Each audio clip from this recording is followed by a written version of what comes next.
Are you ready for some Draft League action? It is week 6 of this Prismatic Draft League season out of 8. And the schedule is serving up some interesting matchups for sure, as strong teams jockey to secure their position in the playoff field, and other teams further down the standings go head-to-head looking to keep their hopes alive. So before we do anything else, here's the twice weekly standings update. You will have seen this exact image already if you've already watched this week's Halifax Masquerade Men video where we took on the Foraging Furrets.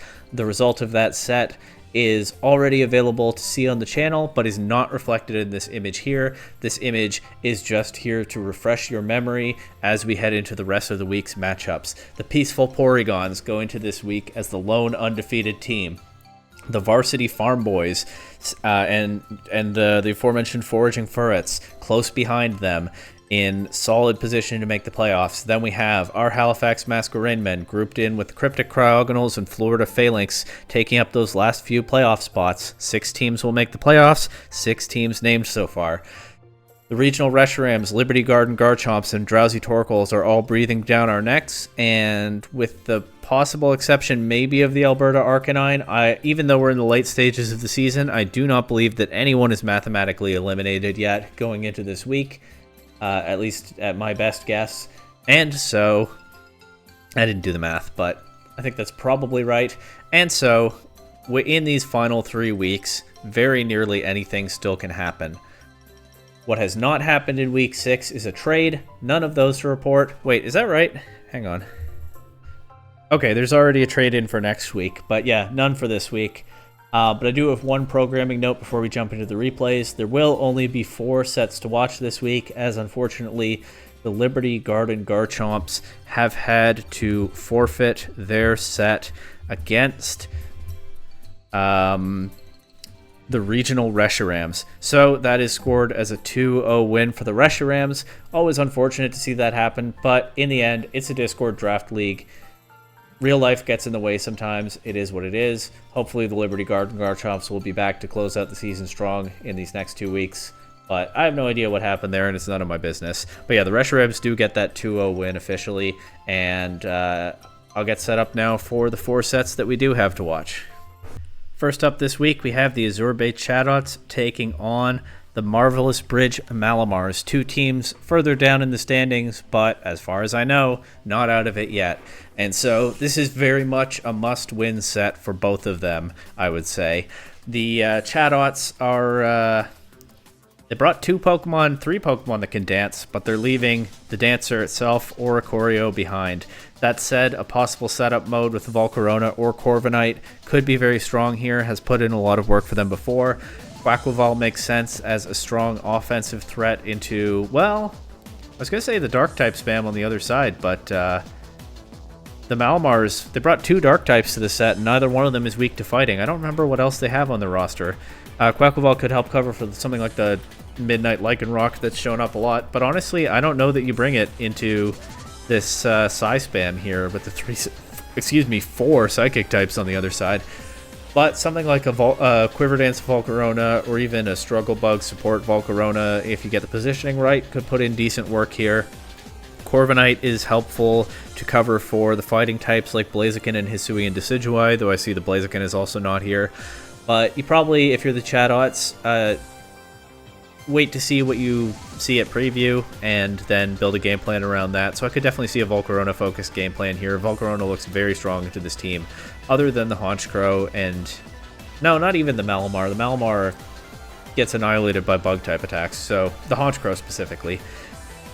And then Dedenne can certainly help you cover for that. Maybe Corviknight. They have support from the Meowstic. They have maybe some support options from the Lilligant. So I would definitely guess that it'll be a Volcarona centered game plan here. On the Malamar side, Psy Spam, Trick Room.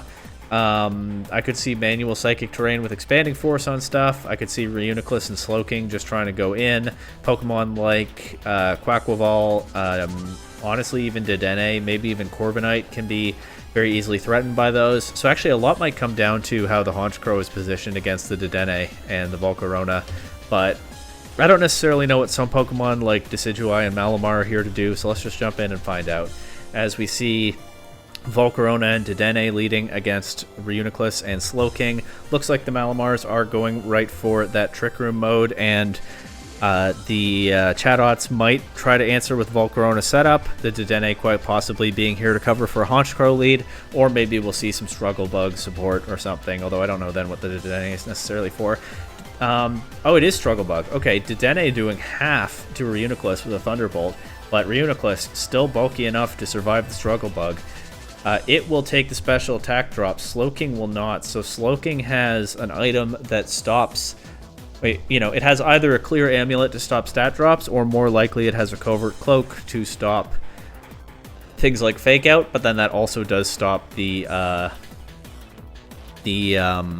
Struggle Bug special attack drop. We see Slowking set up Psychic Terrain. That probably means Reuniclus is going for Trick Room, so the Malamars do get both of those on the same turn. Slowking is not taking a special attack drop. Expanding Force almost gets a KO into Dedenne right off the bat. The Citrus Berry on Volcarona will keep it around past this turn, but Dedenne is down. Another Struggle Bug, though. It knocks out Reuniclus, and it doesn't KO Slowking, but it crits. That crit... Well, I don't know how much that crit is going to matter, because... never mind, that did 54%. Yeah, that crit is probably a pretty big deal. Slowking relatively easy to pick off if you have something to do it, but I don't know that...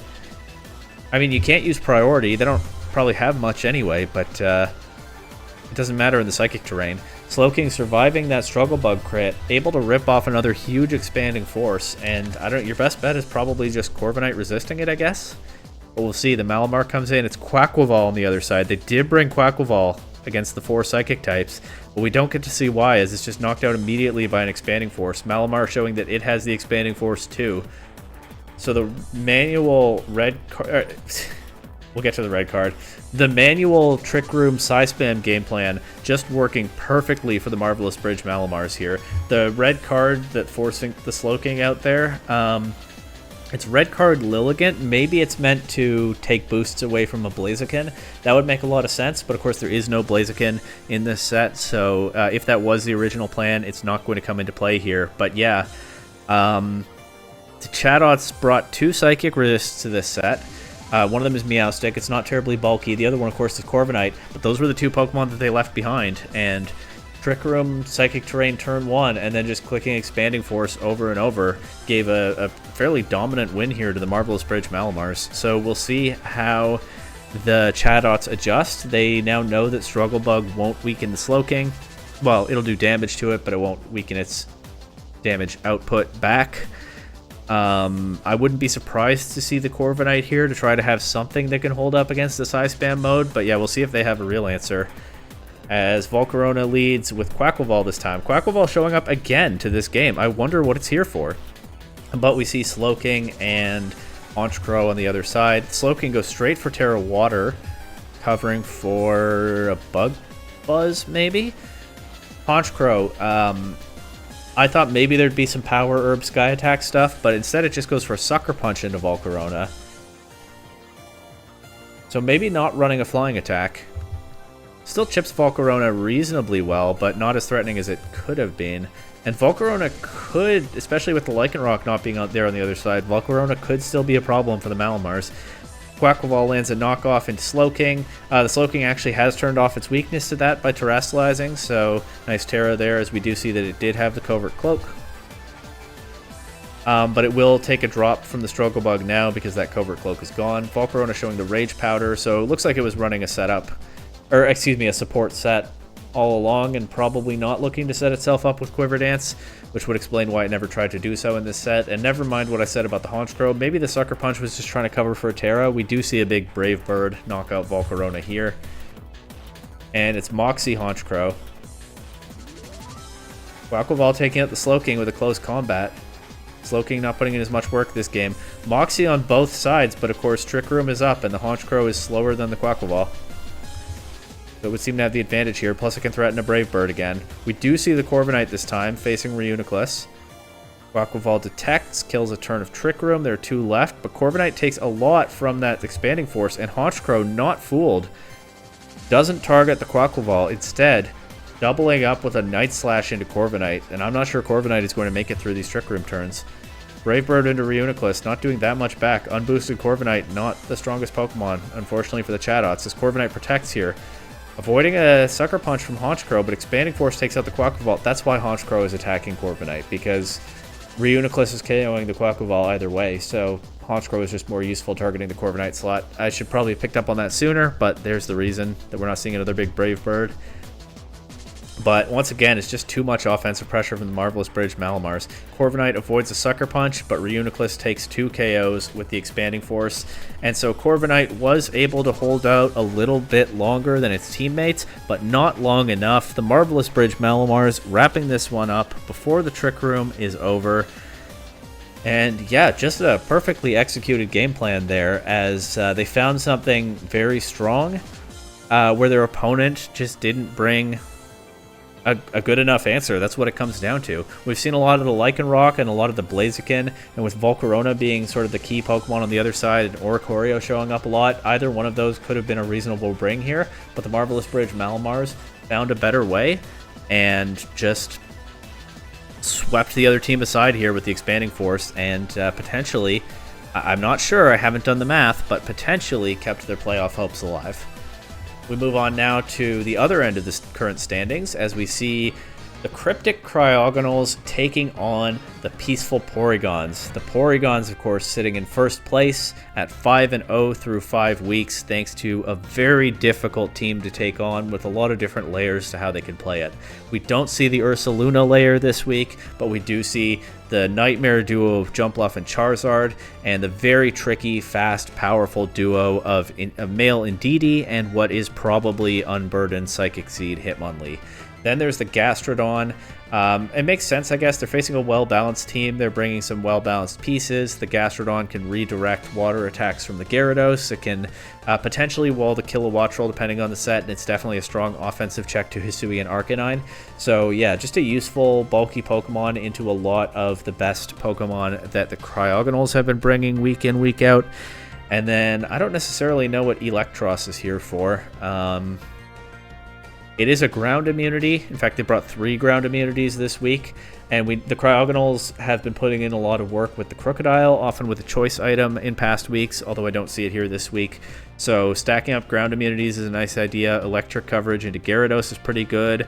Resisting Kilowattrel stabs. So yeah, overall, I think just solid matchup profiles for both of those Pokemon to help cover some...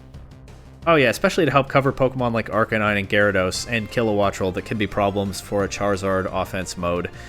And even for Hitmonlee with the flying types on the other side, right? And then no Ursaluna, but there are a lot of possible Intimidates on the Cryogonals side. They have like 5 Pokemon with Intimidate. And then Pokemon like Gyarados can make Ursaluna's life hard too. So Gastrodon probably does make more sense as the ground type here. And then Electros, it'll be interesting to see what it does.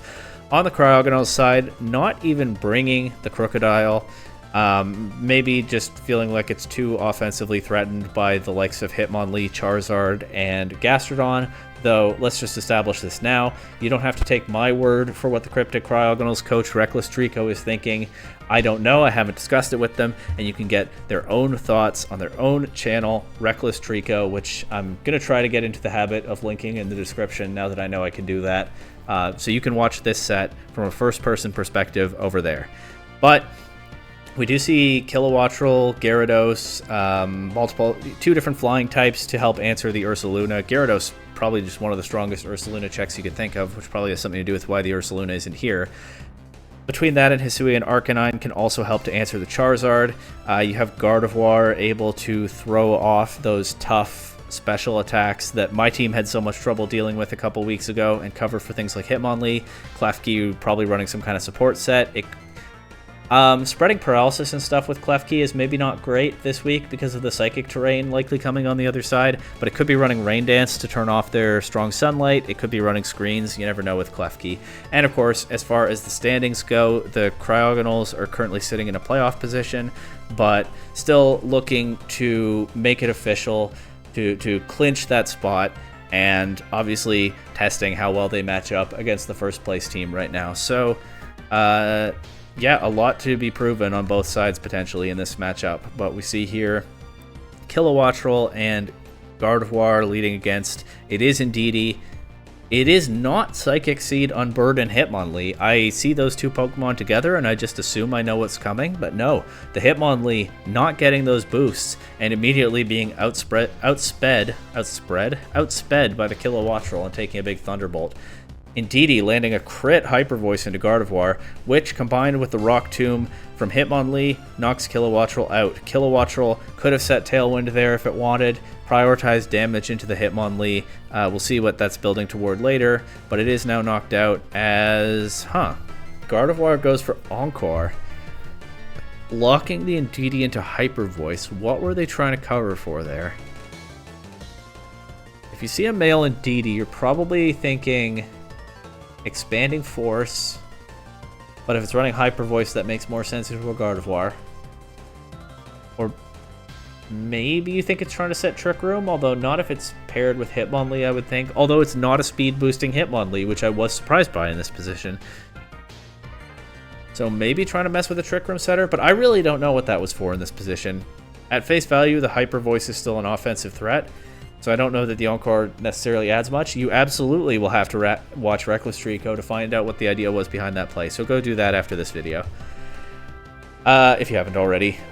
Sceptile going for just a normal Terra Blast into Hitmonlee doesn't quite KO. I'm really curious about what this game plan was, and maybe we'll find out as the set goes on, but Indeedee lands a big Hyper Voice, doesn't quite knock anything out, but does big damage. Hitmonlee knocks out Sceptile now, and we see that Hitmonlee has a white herb. So it's able to use close combat, remove the defense and special defense drops, and I would assume it is still carrying Unburden, so now it can, now it'll be faster than anything. And I think that's the answer to why we didn't see the Psychic Seed. Like I said, there's a lot of potential Intimidate on the Cryogonal side. Hisuian, Arcanine, and Gyarados could both be carrying Intimidate. I would expect Gyarados probably is in this matchup, with the Ursaluna being one of the biggest threats on the other team, even though it's not here this week. And then they have like 3 other Pokemon they didn't bring that have Intimidate, so that's why the Hitmonlee doesn't have a Psychic Seed. It's covering for Intimidate, and then it still gets the Unburden from using up its White Herb. So Hitmonlee, Gardevoir also, what did Gardevoir drop to here? Oh, Life Orb damage. After a Psychic into Indeedee didn't do a whole lot. I mean, I'm sure we'll see more as the set goes on. I don't understand the Cryptic Cryogonals game plan right now, but we'll find out. Gyarados is the last. It does land the Intimidated Hitmonlee, but Hitmonlee will switch right out to Electros, and that Hyper Voice is still doing a lot of damage to things. That Waterfall not doing as much back, and we see a Key Berry on the Electros. So it definitely is, at least in part, a Gyarados answer in this matchup, as Gyarados not threatening a KO into Electros, takes it into Indeedee instead, and drops to an Electroweb. So that was a pretty dominating win for the Porygons, where it seemed like whatever exactly the Cryogonals were cooking just kind of misfired. But of course, that was only game 1, and we'll go to game 2 now, and maybe we'll see exactly how that plan was supposed to look. Let's find out. It's Klefki leading this time, though, with Arcanine, so the 2 Pokemon we didn't see for the Cryogonals in game 1. Electros leading with Gastrodon on the other side, maybe trying to cover for an earlier game Gyarados this time, or just a mix-up like this. Gastrodon definitely a bit of a threat into Arcanine and Klefki at face value. Arcanine goes straight for the Dragon Terra. Klefki just throws a Play Rough into Gastrodon, so much for support. We see Arcanine close combat, does a little bit less than half to Gastrodon. Arcanine will resist this Electro Web, but still takes some damage after the drop, and then Earth Power does a fair bit back. Gastrodon now switching out to Jumpluff, and Arcanine to Kilowattrel. Klefki still just clicking at Play Rough, actually chips the Electros reasonably well, but also gives it its Key Berry. We see Volt Absorb Kilowattrel stopping the Charge Beam from Electros, so that's a nice switch there. Electros denied the chance to potentially boost the special attack. Jumpluff setting Tailwind, taking the Thunderbolt reasonably well, but now we see Acid Spray Electros. Jumpluff surviving the Play Rough from Klefki. Bringing Klefki in to just click attacks once again. Reckless Trico has cooked hard here this week, but yeah, the Jumpluff does take that Play Rough. But Robbie potentially setting up for a Charizard endgame here. I would think that's fairly likely, as the Jumpluff is setting Tailwind and the Eelektross is dropping special defense stats. And since we've seen that the Kilowattrel doesn't have competitive, you can safely click Acid Spray into that now. Kilowattrel protects. Is Klefki just going to go for another Play Rough? Takes this Charge Beam first, and Eelektross does get the boost, but then yes, it knocks out the Jumpluff, and Reckless Trico only has 2 Tailwind turns left to kill. Kilowattrel switches out to the already weakened Arcanine. Klefki setting up a Rain Dance, going to weaken Charizard's Heat Wave, which is also just not doing all that much to the Terra Dragon Arcanine. So Dragon Arcanine surviving the second last turn of the Tailwind. There's only one left. Extreme Speed chips Charizard, but more importantly, okay, Heat Wave takes out both these Pokemon, critting Klefki, but Tailwind is over. I think Kilowattrel will be the fastest Pokemon now. And we see Gardevoir is last. Charizard out to Gastrodon, so that can stop a Thunderbolt if they go for that, but instead Kilowattrel just protects, scouting the position, I guess, as a Moonblast from Gardevoir knocks out the Eelektross, no problem. Eelektross was sitting there for a long while, but it's gone now. We see Terra Electric Charizard, but that Terra Blast would do nothing into Kilowattrel, and it's not doing a ton into Gardevoir either.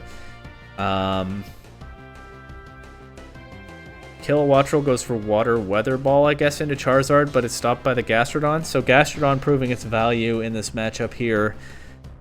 As, yeah, I assume that was an anti-Charizard tech. But Gardevoir showing the Energy Ball.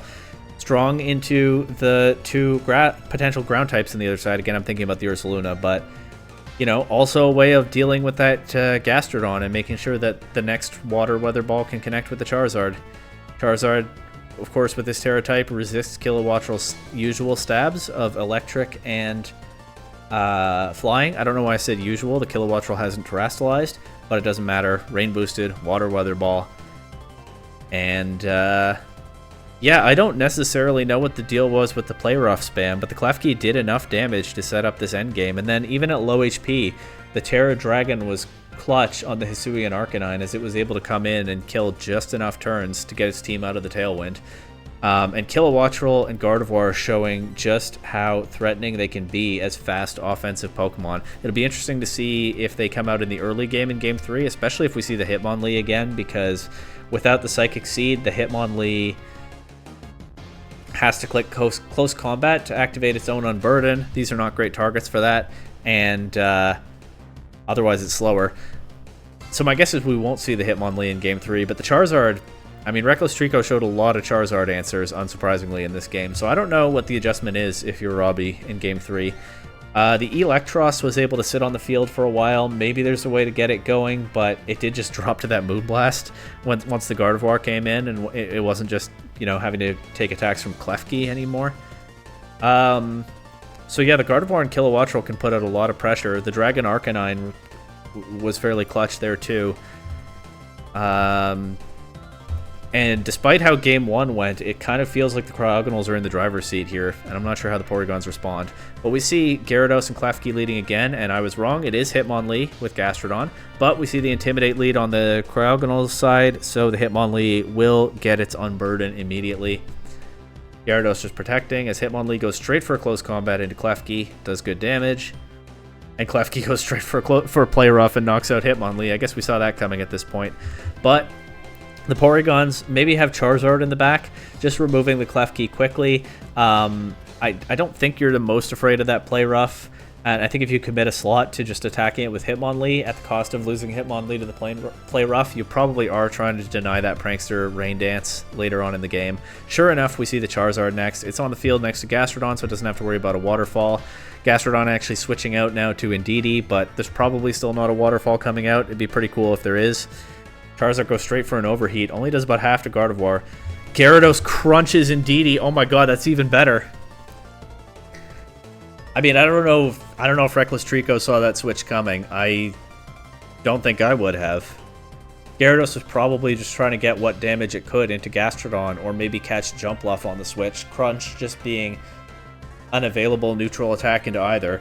As for why they have Crunch in the first place, though, that might well be to cover this Indeedee that has been strong in a lot of matchups. Gyarados being not just I mean, Gyarados is just great, and this whole week is just a good matchup for Gyarados, right? Not only is it probably your best Ursaluna check, also strong into Charizard.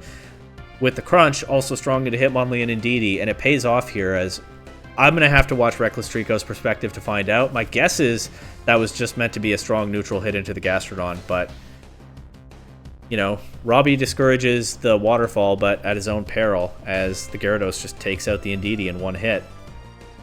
And that Charizard takes so much from that Gardevoir. Gastrodon comes in. Terra Poison. If that overheat... Okay, Terra Poison would be strong if that overheat removed the Gardevoir, but it didn't, and now Gastrodon is potentially in danger from a Psychic. Gyarados knocks out Charizard. Okay, Terra Poison still survives the Energy Ball. Goes for a yawn into Gyarados. Gardevoir can still get one more attack off, and it is that Psychic, and Gastrodon drops. And listen, I know firsthand how dangerous this Cryptic Cryogonals Gardevoir could be. I got wrecked by it in Week 5, and it's still claiming victims here. As the Peaceful Porygons, a team that no one could solve through 5 weeks of the season, a team with so many matchups and so many situations that it's just a struggle to try to beat all of them. A team that found an out week after week and was the last one undefeated this season. Take their first loss of the season, and the Cryogonals have been on an absolute tear in the last couple weeks. I mean, taking on 2 playoff caliber opponents and absolutely crushing me, and now I have no idea what happened in Game 1. I'll have to watch Trico's side to find out, but otherwise 2 very solid wins in this set against the first place team. And the Cryptic Cryogonals have absolutely made their name as one of the teams to beat this in the rest of this season. It's going to be a fascinating playoff bracket once it finally gets going, but of course, still 2 more weeks after this one, and we're still only midway through this one. Up next, we have... I mean, I keep talking up how great those other teams are. Did you forget about the Varsity Farmboys, the defending champion, with this nightmare here of bulky Pokemon, our Chaladon set up with Greninja, Swamp Pledge stuff, the setup Comfey that we saw last week. I can't believe how many great teams there are to talk about this season, but yeah, the Farmboys are here, and they have brought a lot of what I just said. No Blissey this week, but we do have that Garganacl that's been a menace for so many opponents. We have the Comfey that I keep talking about keeping its bulky teammates healthy, but has proven itself as an offensive threat in its own right, and might well do so again against this Dragapult on the other side. They have the Mienshao, able to threaten moves like Fake Out and Wide Guard, help cover for some weaknesses. I could definitely see Wide Guard here against stuff like Dragon Dart's Dragapult and Hyper Voice Sylveon.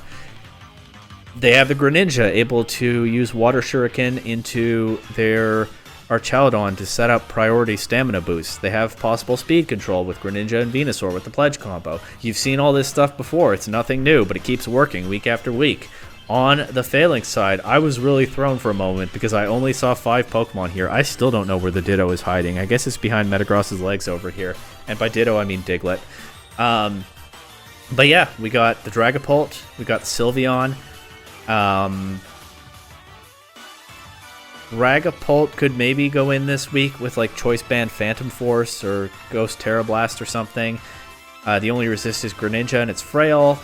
You do have to worry a little bit about boosted Archaladon and maybe the Garganacl, but there could be some openings there. The Sylveon honestly has this work cut out for it into Venusaur and a couple of possible Wide Guard users, but yeah, I think this team is just looking like so many Farmboys opponents have to open holes and sweep through them. Easier said than done.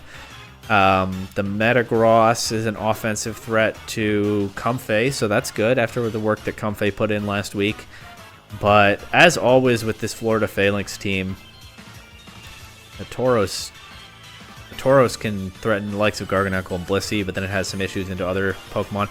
Yeah, I feel like every week with this Florida Phalanx team, I'm just like, this Pokemon is good against things that are weak to it and bad against things that are not weak to it, and then they have this other Pokemon that complements it and covers some matchups, but I don't know what the game plan is. So as always with this team, we'll just have to watch and find out.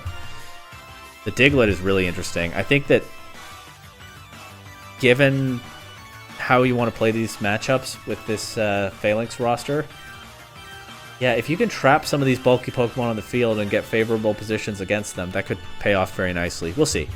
It is Archaludon and Comfey leading for the Farmboys. I thought it might be Archaludon and Greninja because boosted Archaludon is very strong into a bunch of physical attackers on this side. But no, it's Archaludon and Comfey against Electabuzz and Sylveon. Archaludon switching out immediately to Garganacl. Sylveon going straight for Terra Fairy. Electabuzz, follow me, will redirect nothing this turn as the Comfey once again tries to set up with Calm Mind.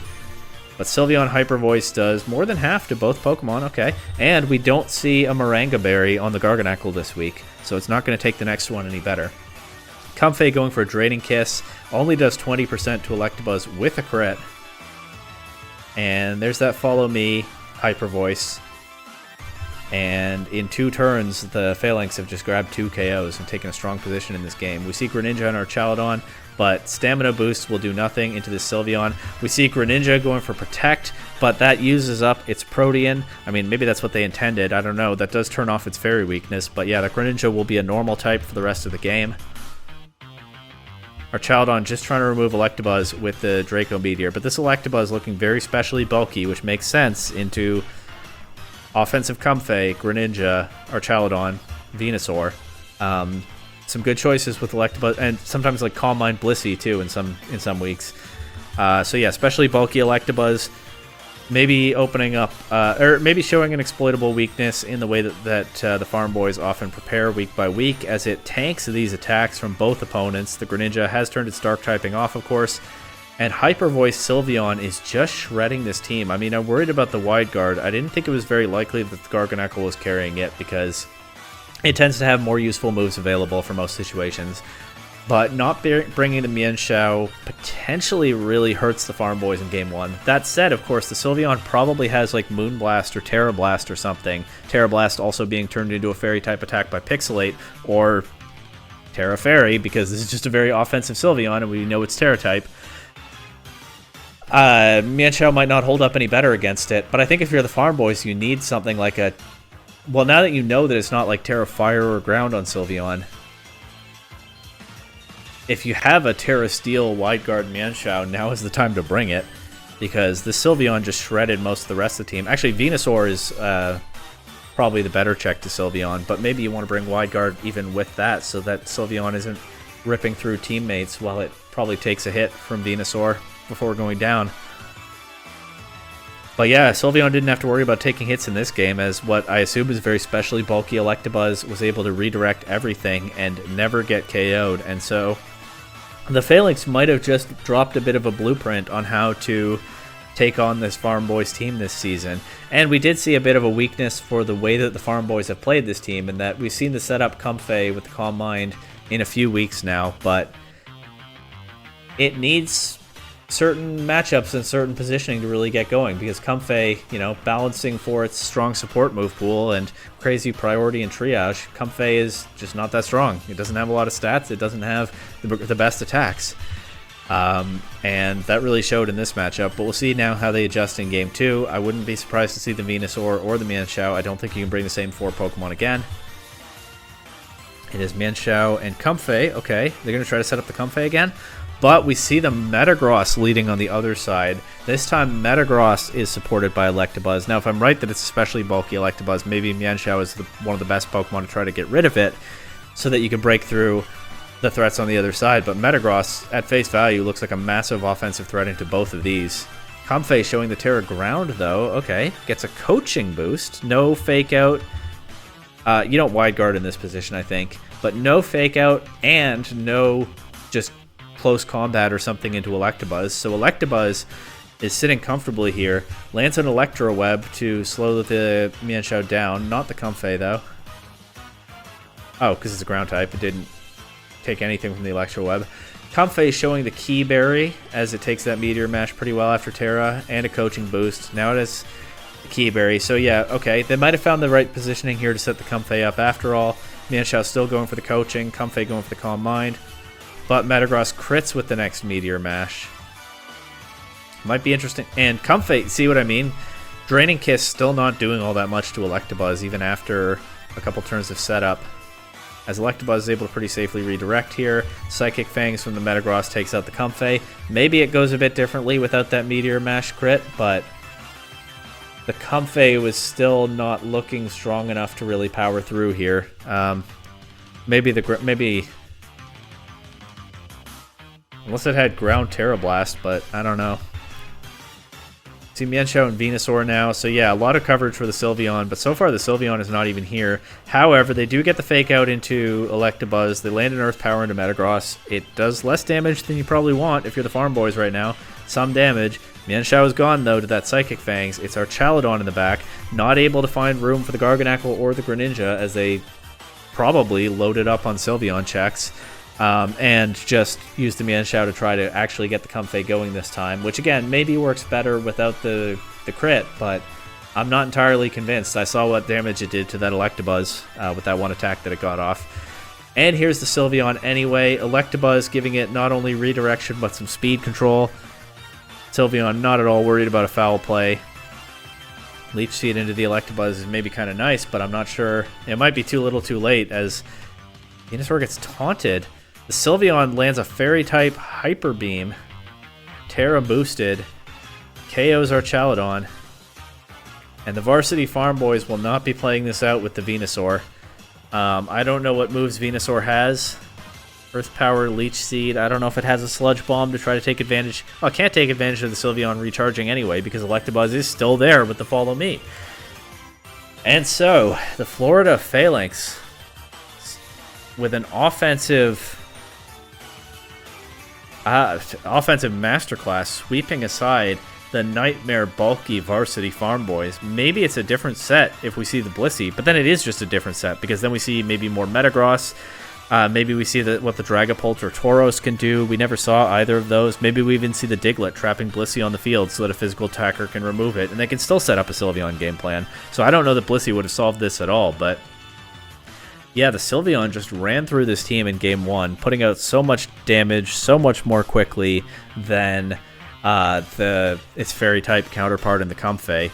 And then the Farmboy, and then just more carefully positioned behind the Metagross in Game 2, with Electabuzz supporting it all the way, and this team just crumbled. And as cool as it's been to watch the Calm Mind Comfey put in work some weeks, I'm still not a big believer, and I'm a little bit surprised that we keep seeing that Pokemon used in that way. But there wasn't really anything else left for the Farmboys to try to set up, I guess. The Greninja or Chaladon stuff didn't work into Sylveon. And huge win there for the Florida Falinks. And that leaves one more set this week with the Drowsy Torkoals taking on the Alberta Arcanine. I don't think the Arcanine can make the playoffs at this point, but I'm pretty sure the Torkoals still can.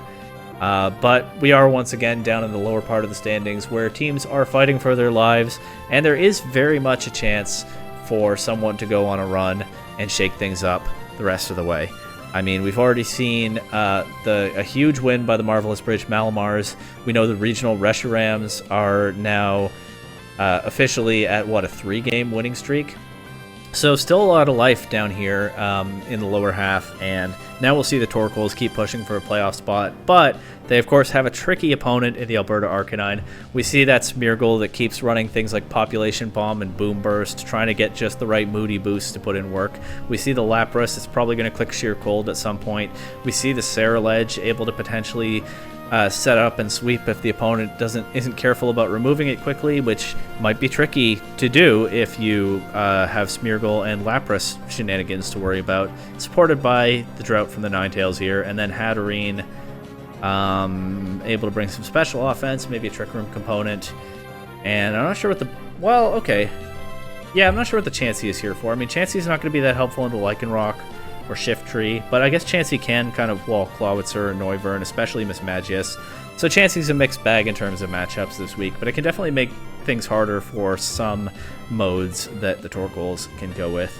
The Drowsy Torkoals bringing the Tailwind duo of Noivern and Shiftry, as well as a strong mix of Pokemon.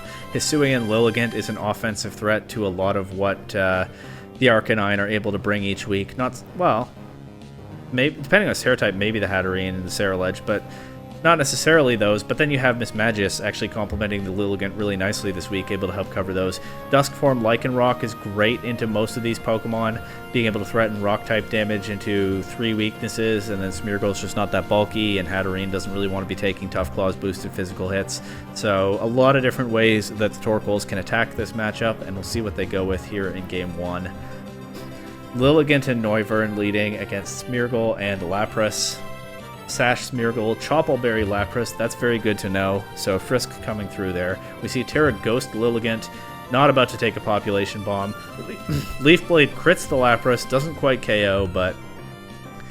Okay, the real point of Terra Ghost then was to be able to take no damage from its teammates' Boom Burst, as that will knock Lapras out. No Sheer Cold in Game 1.